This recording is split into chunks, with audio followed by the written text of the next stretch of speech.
Welcome back to the Upper Tier Podcast, the football podcast we bring you each and every week on the Dynamo Podcast Network. Head over to YouTube, smash that subscribe and bell notification button. Audio versions of the show are available on Anchor. And if you'd like to contact the show, you'll find us on Facebook, Instagram, and Twitter, the Upper Tier, and also at Sessions Shankly. Joining me today for our weekly dose of Shankly Sessions, the Liverpool podcast we bring you on a weekly basis as part of the Upper Tier on the Dynamo Podcast Network. Dean, my man, how are you? Couldn't be better, Noilish. Could not be better. Good. Interesting week for Liverpool. Kanate being linked with Rafinha, being linked with Patson Daka. Talk of Sancho. Interesting moves there. Marco Grillage looks like he's on the way out. Still talk of Origi leaving. Still originally talk of Nat Phillips potentially could be moving out. But I was glad to hear the other day he wants to stay put and fight for his place in the team at the back, which I'm delighted to hear because he certainly earned, if not a place, an opportunity at least. He's earned a statue outside the Kop beside the great Shankly. Yeah, pretty much. Trent, unfortunately, playing for England there, got injured, goes out of the squad. I know if you're an English fan, you're probably disappointed. But if you're a Liverpool fan, we're probably not too upset because he's going to have a nice rest. He's going to be able to recuperate and get ready for the start of a new season. They're saying that the quad tear is a grade 2, which they reckon takes about, they're saying, in around 6 to 8 weeks to repair. So you would think he will have enough time and he should be good to go for the new season, hopefully.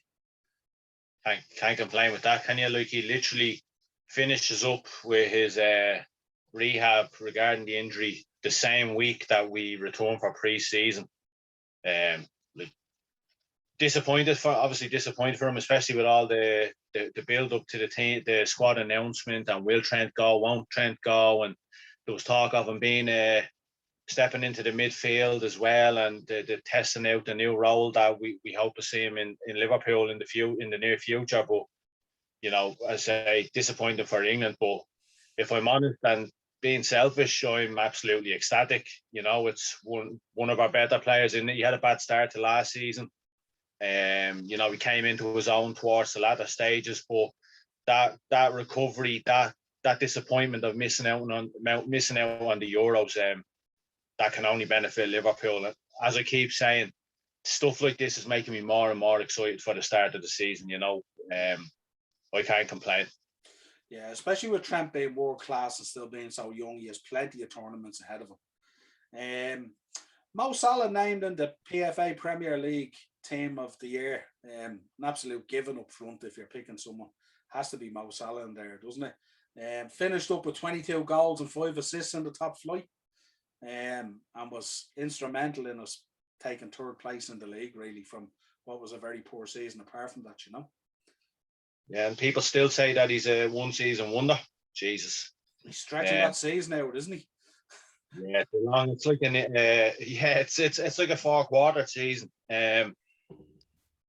Mo Salah, like, as much as he frustrates us at times, my God, like, I think, was it yesterday or the day before, 4 years ago, we're around the 4-year anniversary of when Mo Salah signed for Liverpool. When we signed Salah, we all thought, is this really what's going to take us to the next level? Didn't work out at Chelsea, was doing it in a bad Italian league, and we all thought, who's he coming in to replace? Or, like, we didn't buy him for relatively big money, and my God, like, he's 2 goals away from being in the top 10 all-time goal scorer for Liverpool. But I believe he'll score at least 30 in all competitions next season. Touch wood, he stays injury free. He's by the time he leaves Liverpool, he's going to be considered one of our all-time greats. As I said last week, if he had belief in himself, he'd score about 50, 55 goals a season. It's phenomenal what he's done. He's proved all the doubters wrong, and the fact that there still is people that that say he's a one-season wonder and he only does this and he only does that. If you're not a Liverpool fan, you hate him. If you are a Liverpool fan, as much as he frustrates you sometimes, you absolutely idolise him because he's one of the best I've seen in a Liverpool shirt. We've been lucky over the years to see Owen, Fowler, Torres, Suarez, and now Mo Salah. He's out of this world. What he does is unbelievable. Yeah, and I mean, even what he does off the pitch is unbelievable as well. But I mean, I think in general that the neutral fan base out there revere him as well, don't they? I mean, you can't but not love the guy. I mean, he's Definitely United fans.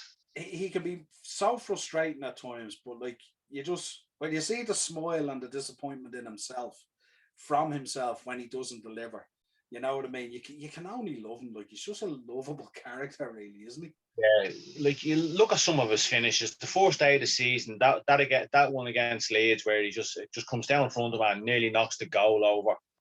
And there was a goal towards the end of the season where the ball Mane played it across to him and forced touch into the far corner.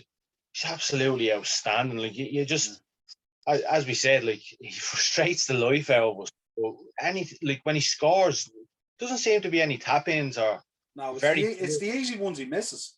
Yeah, the ones you expect them, they're the ones he tends to miss. I hope we don't say goodbye to him anytime soon. But when we do, my God, I can't wait to sit back and watch all of his goals that he scored for Liverpool. Yeah, he's outstanding. I was listening to a story today that kind of triggered me a little bit. It's not necessarily a Liverpool story, but it sort of, it brings back talk of Mo Salah really. 4 years ago, coming up to 4 years ago, whatever it was, we signed Mo Salah for 38 million. And there's rumours going around today that Chelsea have been linked with our favourite person on this podcast, Erling Haaland, 150 million. Listen, that transfer ban, they've had money sitting in the bank and they've been waiting for a moment like this.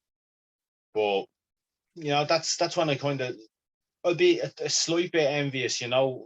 We talk about Mbappe and we talk about Haaland, and I said whoever signs Haaland is going to probably take a step closer to the league than the teams that don't have him. But it's just the money. I just can't get my head around it at all. The money that's going to be thrown at him, especially when you look at the money that's being thrown at Havertz and Timo Werner and Ziyech. Like, it's obscene, really, isn't it? It's obscene. For me, they have to cut the losses with Werner because you can't fit the two of them in. You just can't. You can't fit the two of them into the same team. Werner is a through the middle. He plays in the exact same position, and it just doesn't make any sense. Yeah, it's just if Werner is staying, I look forward to seeing how that plays out if Haaland does sign, because I can only see problems. I can really only see problems there. Yeah, not only that, I mean, there's reports coming out as well. Hasn't Giroud signed another 1 year extension or something like that? I heard. So it's an interesting conundrum.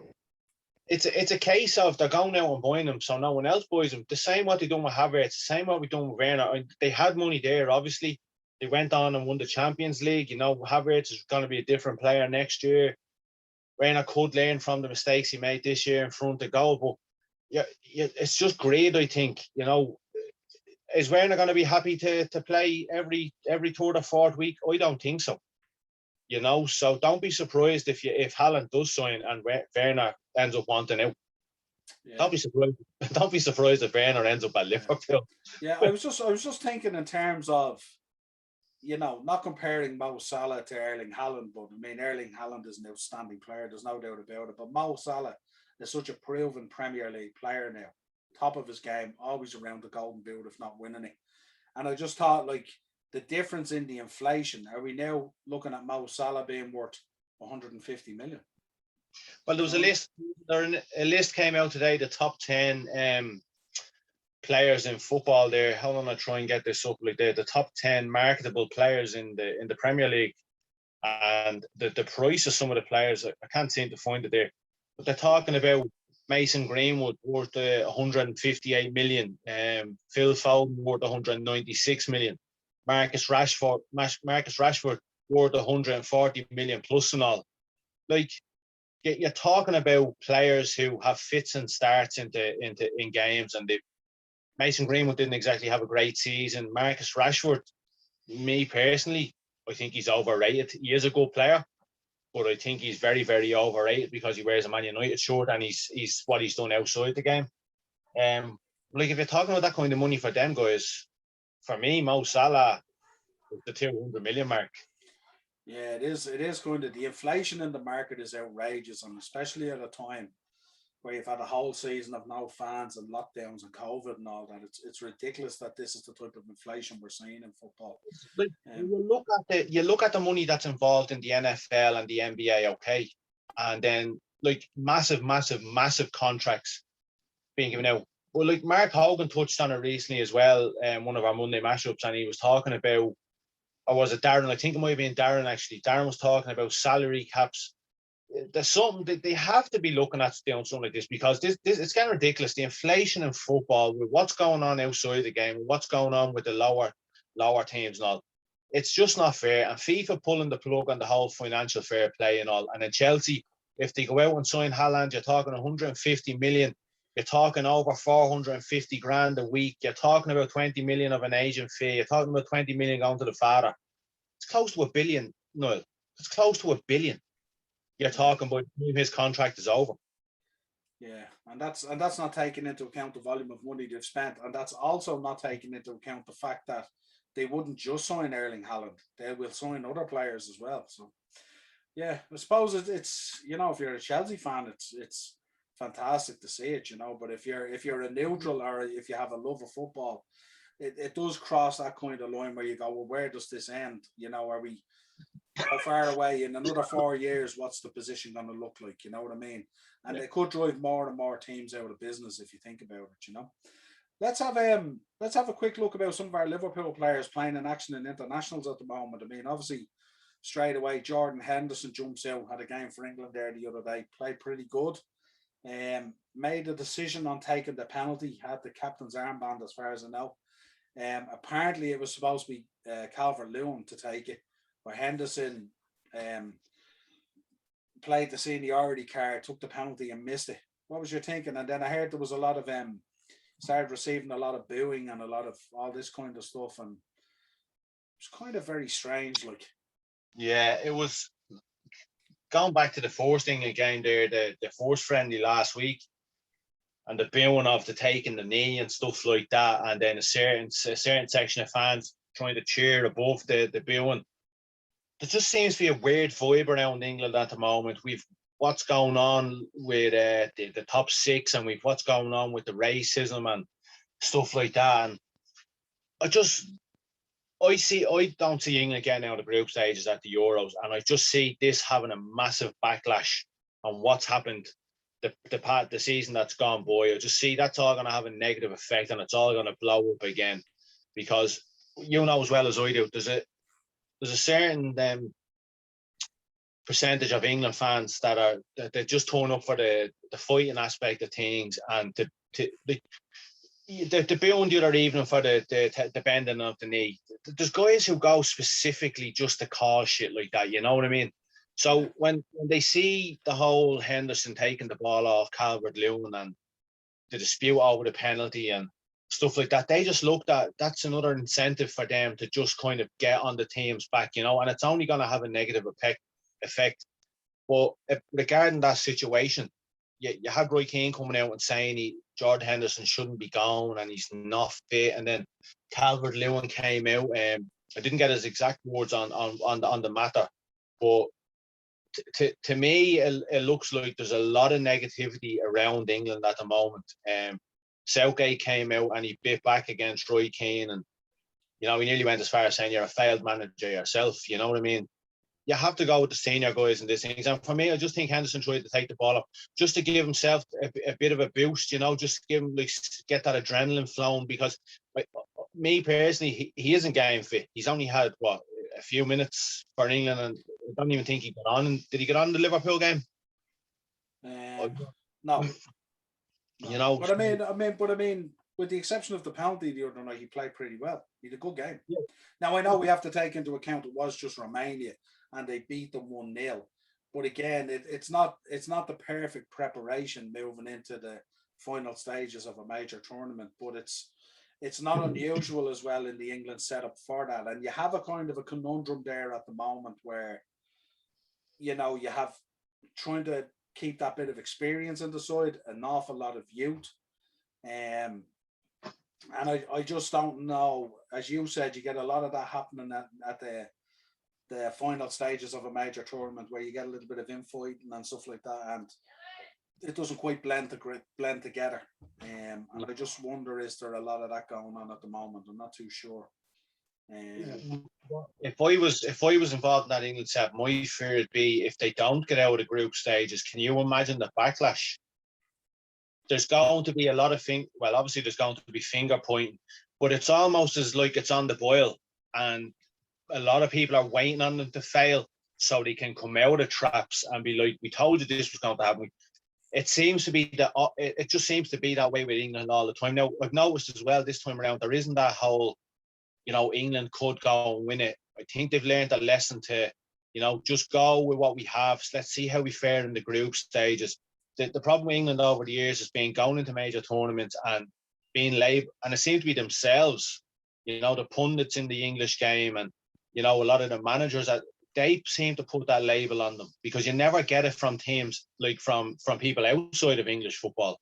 Yeah. I just have a feeling, thank God we're Irish, but I just have a feeling if England do not get out of the group stages, that there's going to be a massive fallout of this. There's going to be heads rolling. You know, you'll hear a lot about the infighting and stuff like that. It'll make for an exciting documentary, especially for an Irishman to watch. Yeah, absolutely. Moving on, a man that we absolutely love, Andy Robinson, clocked up 64 minutes for Scotland the other day, and they had a great 1-0 win against Luxembourg. Our friends from the Ireland game. But yeah, nonetheless, decent preparation for Scotland. I'm really looking to see Robbo, watch him play in the tournament, because he's kind of like, he's very much a leader there for Scotland, as young as he is.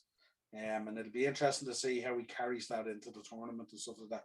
I'd really like to see Scotland do well for him as well, you know.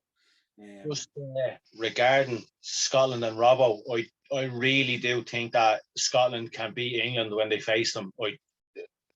I'm actually going to put me head on the guillotine here and say that Scotland will beat England in the Euros. So I knew that's watching. Make sure you come back here after that game, and I told you so. I don't know, just there's no pressure on Scotland. You know, the first major tournament in a long, long time. They were absolutely sensational against Holland the other night. They were unlucky not to get the win. They were missing 5 or 6 players. There's no pressure on them. They're going to go and enjoy themselves. I don't know if you've watched Scotland over the last 18 to 2 years. You know, they've had some pretty bad results. When Scotland play good, they play really, really well. And I just think England might overlook them, you know, because England have a pretty, like, they've got Croatia. Like, I think Croatia beat England in the first game.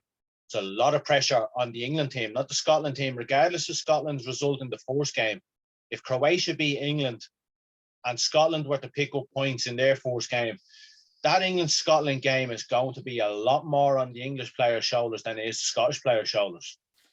Yeah, the first round of games will be significant, in fairness, looking at that second game that's going to come around, because you can imagine the situation if Croatia beat England and Scotland were to win their first game, and then Scotland beat England in the second game, then England are effectively out.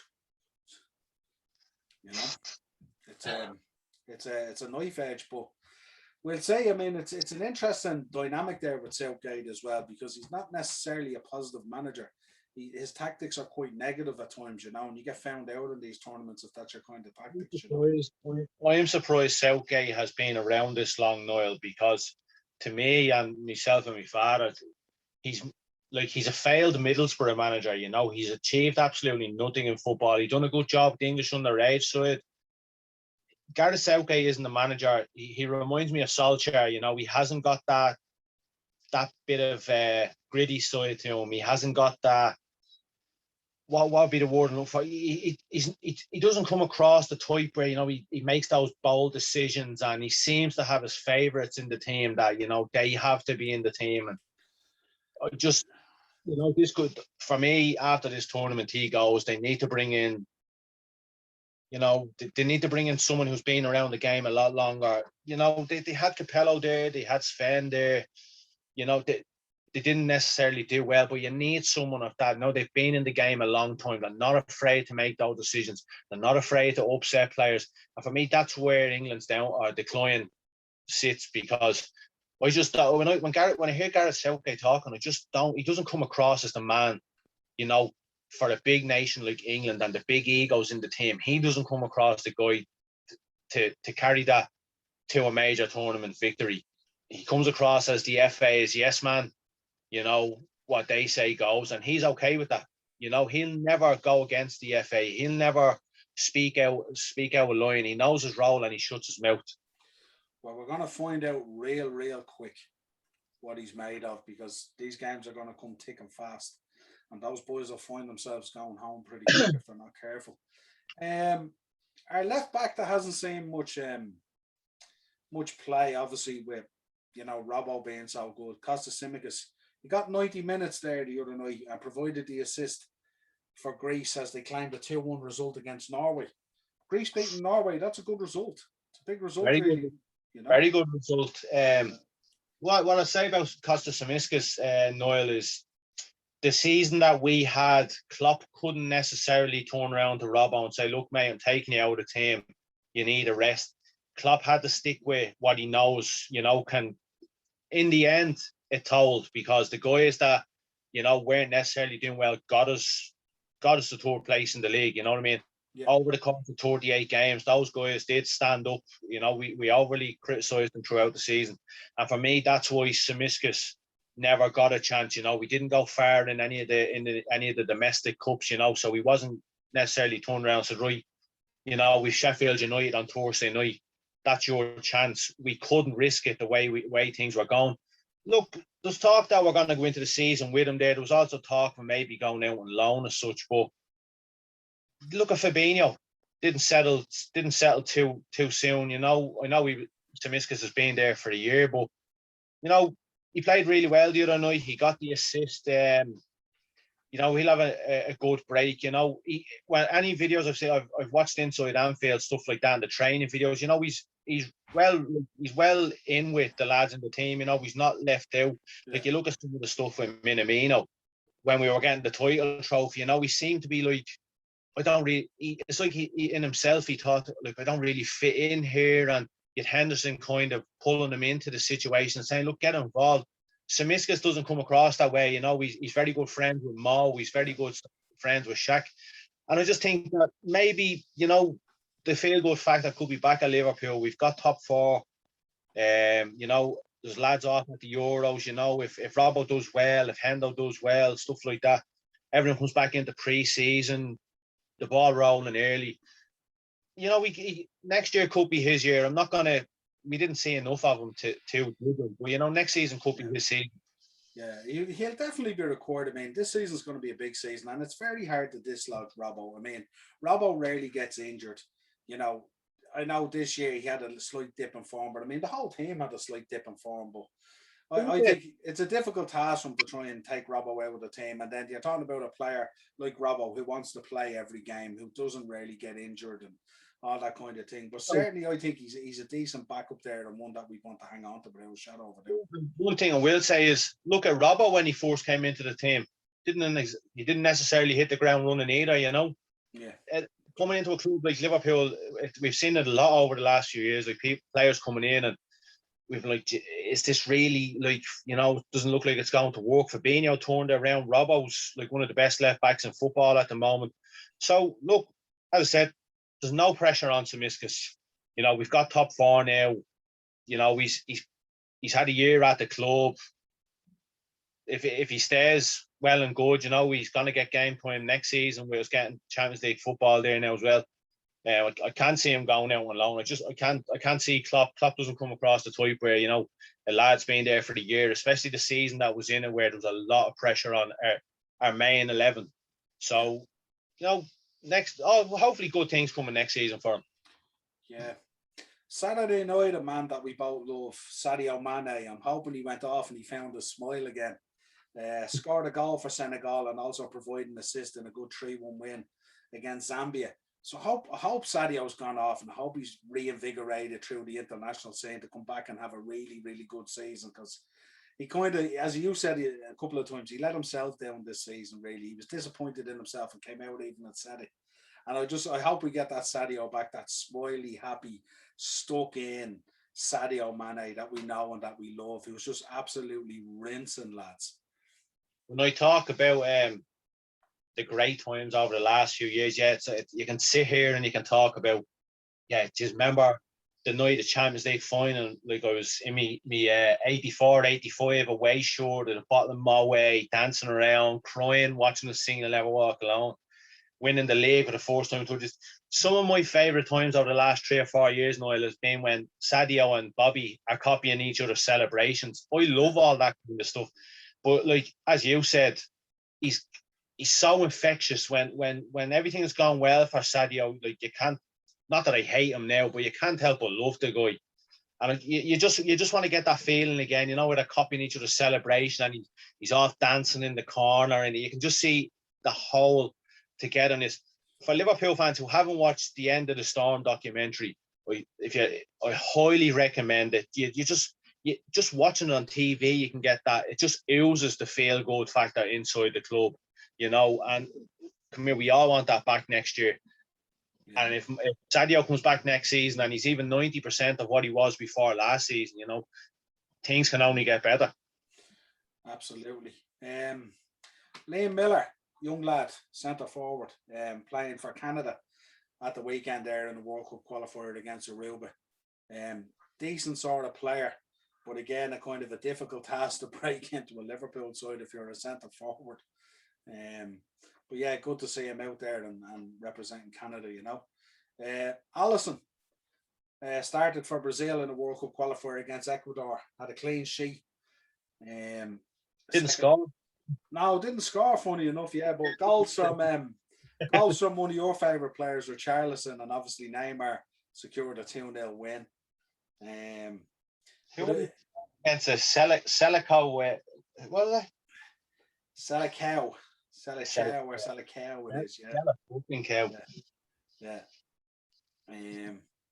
but good 2-0 win. Also, Bobby featured and Fabinho featured. They got a little bit of time. One of them only came on sort of in the 90th minute, but Bobby came on in the 75th minute anyway to get a run out and stuff like that. So that's pretty good that there.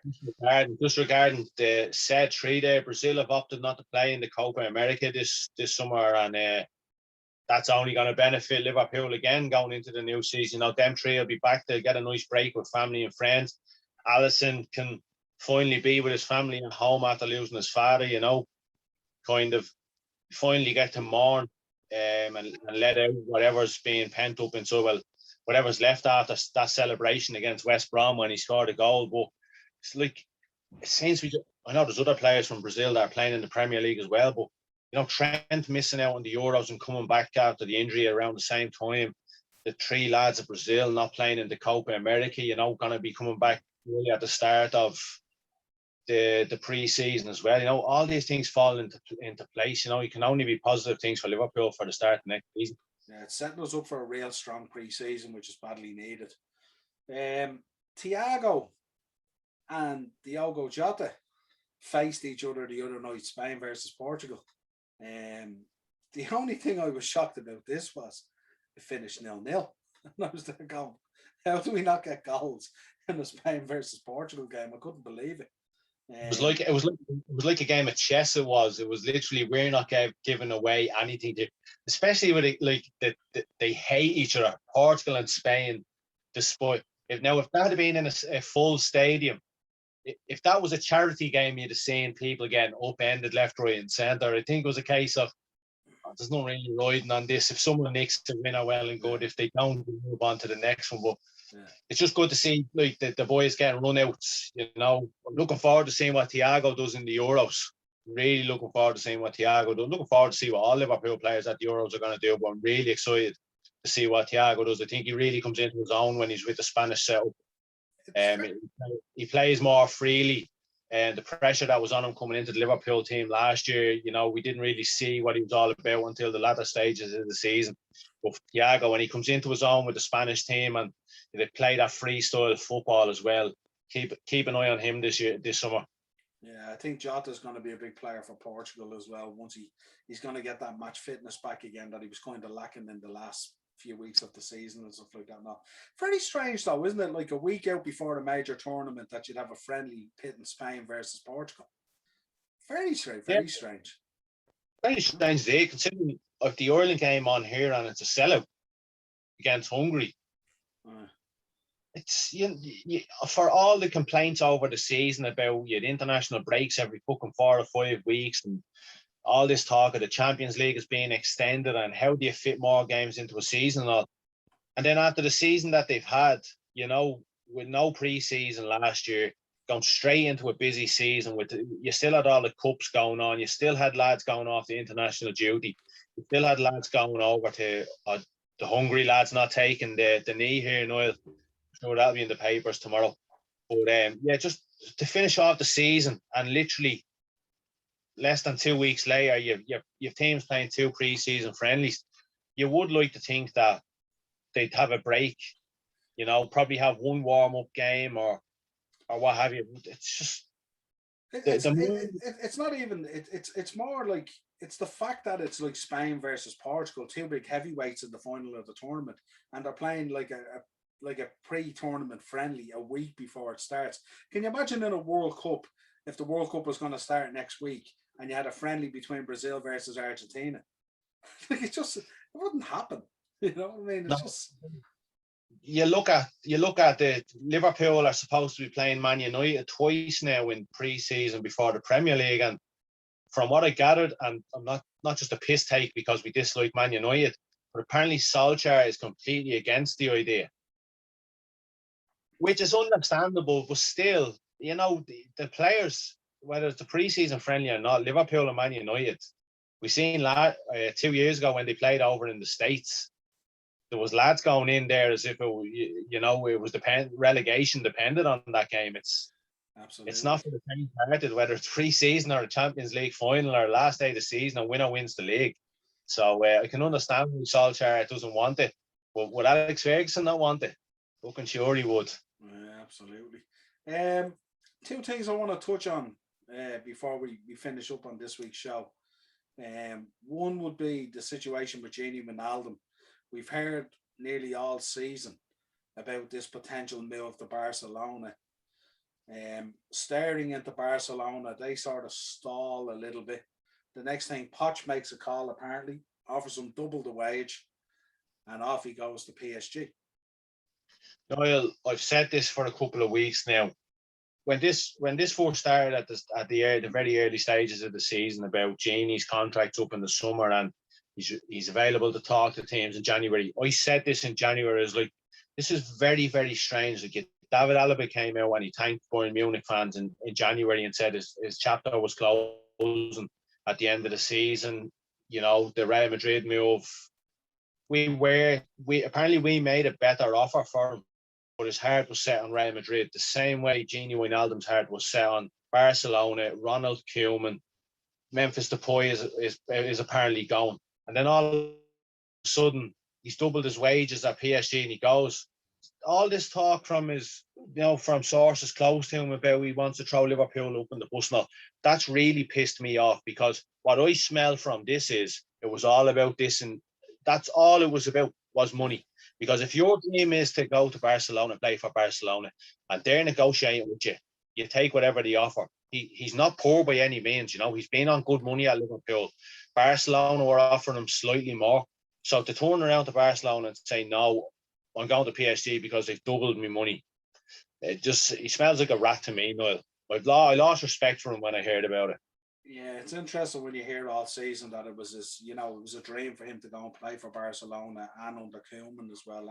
And especially when you have that link there with Koeman, because we didn't naturally think that Koeman either was going to be the ongoing manager there. He was brought in to do a job and then he may not necessarily be there.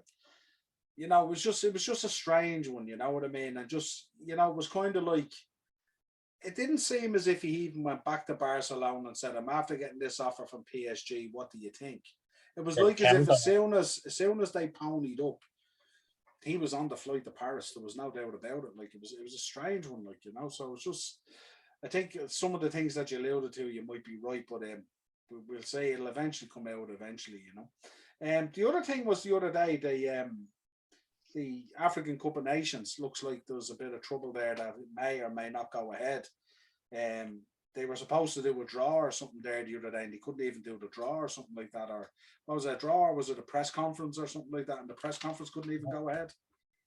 I think it was a press conference and couldn't even go ahead. And then what the Senegal game and the lights going out and all, and it just seems to be up in arms over there at the moment. You players coming out, like the bigger players in the teams coming out now and saying that it's just that the conditions for the teams are atrocious.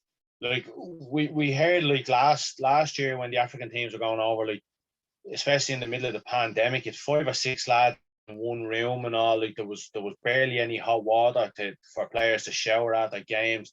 The conditions, the food was pretty bad. The corruption over there is pretty bad as well. Now, when you think of like the poorness over there, like we're gonna just hit the crossbar, and you think of like how poor people are over there, and you think of the money that's generated from this with sponsors. Now, we know what's going on with the money over there. And look, if it does get cancelled, we have a few lads at Liverpool again who would be going to it. So I'm all for it being cancelled, if I'm honest. Yeah, it's the, I suppose it's the grade of us being Liverpool fans, you know, because it's but I do think the African players, they do take an awful lot of pride in representing their countries and stuff like that. The African Cup of Nations, you've seen it over the years when Egypt won it. You know, you've seen it when the Ivory Coast won in Nigeria, like many years ago now. It's a massive prestige to these players, you know. Yeah. To them, that's their World Cup, that's their European Championships, you know what I mean? That's, you know, you take it to the grave with you. You love watching it as well because the teams are so colourful and the fans are so colourful, and it's like it's there's a craziness to it. They're so passionate over there. Like you look at the likes of Sadio and all, what he sends back to Senegal for the build of schools, you know, you've seen them sending over the Liverpool kids. Mo Salah has done it with the Egyptian people. All. Like they're kind of a forgotten people until you see what's going on with the football, because let's be real, the only time we ever really notice them is when there's football on, or when you hear of Sadio's gone back and he's built a school, or Mo's built a school, or what or whatever it is. Yeah, Drogba did over there with the academies and stuff and all. And like, you know, they deserve that because they've very little to cheer for in life, and to see their passion for football, you know. I talk about myself as being a passionate Liverpool fan. Like I'm sure there's people over there who never heard of Liverpool until Sadio Mane signed for them, and that's their life now. So, you know, being selfish, it's great if they don't go. But as you said, I enjoy watching the African Cup of Nations. You know, it's so colourful. You see the dancing when they score. Like you remember South Africa at the World Cup. You know, they had these dance routines and all. It just brings something different to it. Yeah, I go way back. I go back as far as Cameroon and Roger Mila doing the dance and everything and all.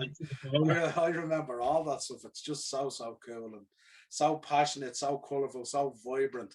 And it's great to see that vibrance in a tournament related to Africa, you know, because they've had to deal with so much, you know, poverty and civil war and all that stuff that goes on. So when they do get a chance to put on like a celebration of sport or whatever it is, boy, do they know how to party and celebrate, you know. So it's great to see it. Like, you look at the World Cup finals when they've got there, like none of us knew about Senegal before the France 98, and then they went in and beat France in the first game, and they over in the corner after the first goal and the massive celebration, and it was like, here we are, this is us. You didn't know about us until now, and we're here to stay. And it's basically kind of been since that World Cup that it's magnified the African scene in football, because you talk about the players that played in the Premier League, or you talk about the players that have played in Italy and Spain and Germany and all. You look at the players of African descent are in the Ireland squad now. You know what I mean? It's global now. You know, it's great to see. Yeah, absolutely. And it's, you know, anytime sports and especially football puts a smile on someone's faces, especially if they're kind of living in a shit situation where they can forget about that, park that and enjoy themselves for a moment in time or a month of a tournament or something like that. It's always great to see it, you know. Yeah, that's been great catching up with you this week on the Shankly sessions. I mean, it's Always fantastic. good to part 2 of the Shankly sessions. Yeah, Watch out for us. I'm telling you that the next stop is live sessions in Vegas. yeah, absolutely. Yeah, with a bit of luck. As always, a pleasure. Dynamo Podcast Network for YouTube. If you want to hit us up on Twitter, it's at Sessions Shankly. And as always, you can drop comments in the video as well. And we will be back with you next week without a shadow of a doubt with another episode of our Liverpool podcast, the Shankly Sessions. Appreciate it, Dean. Cheers, bud. See you later, pal.